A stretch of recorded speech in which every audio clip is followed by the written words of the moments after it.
జనవరిలో సంక్రాంతి సినిమాలు బాగానే క్యాష్ చేసుకున్నాయి. ఫిబ్రవరిలో బాక్స్ ఆఫీస్ బోసిపోయింది. చిన్న సినిమాలు థియేటర్స్ లో ఫుట్ ఫాల్స్ పెంచలేకపోయాయి. మార్చిలో మళ్లీ సినీ జాతర మొదలు కాబోతోంది.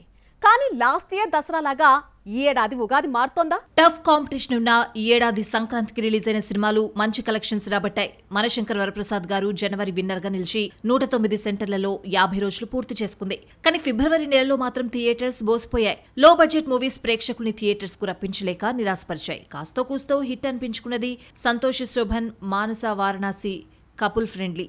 ఇక మిగిలిన సినిమాల కలెక్షన్ల గురించి మాట్లాడుకోకపోవడం బెటర్.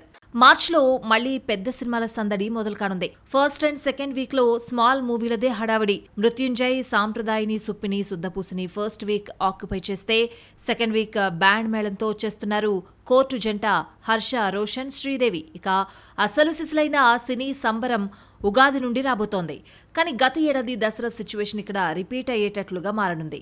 నిరుడు దసరాకు టాలీవుడ్ నుండి పెద్ద సినిమాలు రాలేదు. విజయదశమికి వారం ముందు ఓజీ రిలీజ్ కాగా పండుగకు డబ్బింగ్ చిత్రాలు కాంతారా 2, ఇడ్లీ కడాయి సందడి చేశాయి. చివరకు కాంతారా 2 ముందు ఇడ్లీ కడాయి తేలిపోయింది. ఈ ఏడాది ఉగాది కూడా అదే పరిస్థితి నెలకొనేలా ఉంది. దురంధర్ 2, టాక్సిక్ల మధ్య మాస్ ఫైట్ జరగనుంది. దాంతో అమీతుమీ మీరే తేల్చుకోండని దారిచ్చాయి పెద్ది, పారడైజ్లు. కానీ పెద్ది డేట్ ను ఉస్తాద్ భగత్ సింగ్ తో వస్తున్నాడు పవర్ స్టార్ పవన్ కళ్యాణ్. మార్చి నెల ఎలాంటి రిజల్ట్ చూస్తుందో లెట్స్ వెయిట్.